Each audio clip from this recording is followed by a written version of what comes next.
Our three organizers this week have inspired us to create a page called Take Action on our website, BillMoyers.com. You'll find information and ideas there aimed at helping you discover ways in which you can make a difference.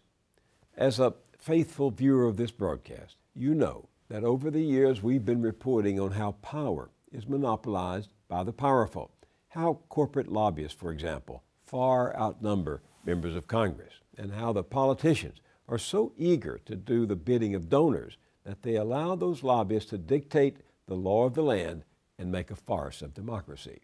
What we have, as a result, is much closer to plutocracy, where the massive concentration of wealth at the top protects and perpetuates itself by controlling the ends and means of politics.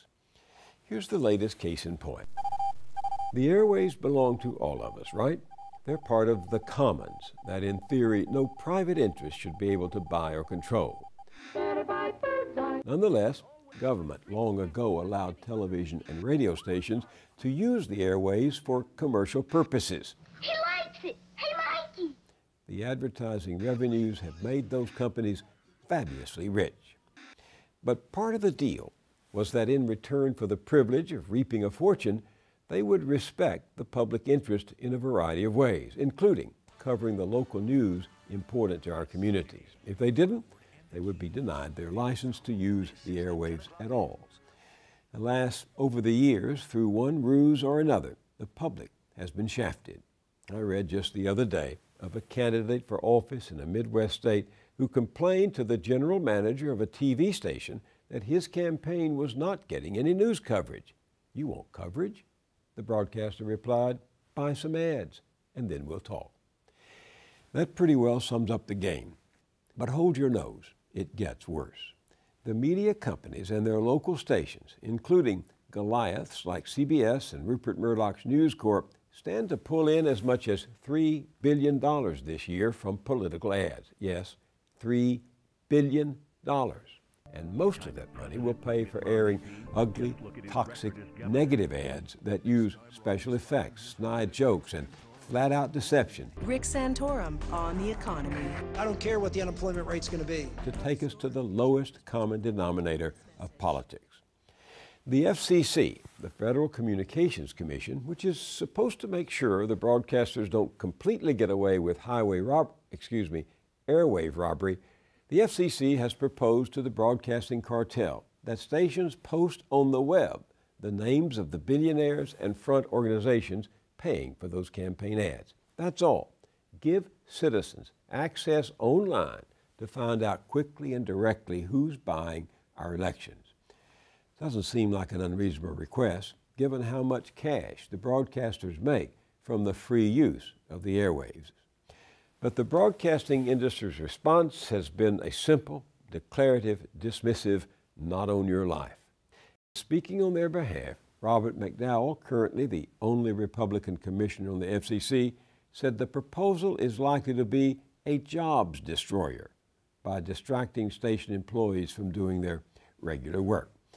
The party line has also been sounded by Gerald Fritz, Senior Vice President of All Britain Communications. He told the FCC that making the information available on the Internet would ultimately lead to a Soviet-style standardization of the way advertising should be sold as determined by the government. Friends, I could not make that up. The industry leaves nothing to chance. Through its control of the House of Representatives, it got a piece of legislation passed this week, euphemistically titled the FCC Process Reform Act. Reform my foot.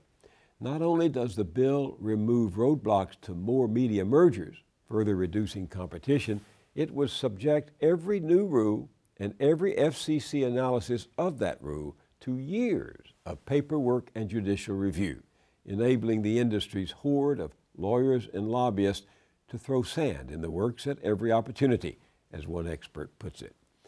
There was a noble attempt to include in this bill an amendment that, like the FCC proposal, called for stations to post online who is putting up the big bucks for political ads. Shocker, it was rejected. Score another one for the plutocrats. There is some good news. The White House opposes this latest bid by the broadcasting oligarchy to further eviscerate the public interest, and the fate of the House bill in the Senate is uncertain. In the meantime, as far as those political ads go, you and I, are not totally helpless. Here's what you can do. Under current law, local television stations still have to keep paper files of who's paying for those ads, and they have to make those files available to the public if requested. You can even make copies to take away with you. So just go down to your nearest station, politely ask for the records, and then send the data online to the New America Foundation or to the organization of investigative journalists called ProPublica. Both have mounted campaigns to get the information online. We'll link you to ProPublica and the New American Foundation at that Take Action page on our own website, BillMoyers.com. Each one of them is pulling together all the information on political ads they can get from you and others, crowdsourcing, and making it available to the entire country via the internet. If you're a high school teacher or college professor of journalism, have your students do it, and maybe give them some classroom credit for collecting the data democracy needs to work. Next week, we'll hear from Karen Ross, author of The Leaderless Revolution: How Ordinary People Will Take Power and Change Politics in the 21st Century. Well, I think above all, we have to accept that government is no longer fixing things for us. We have to instead take on the burden ourselves. That is a fundamental cultural change. And I think it requires a real examination of our own role in our political circumstances. Also next week, former Federal Reserve Chairman Paul Volcker, whose efforts to stop the big banks from taking us down again led to a rule named after him. That's it for this week. I'm Bill Moyers, and I'll see you next time.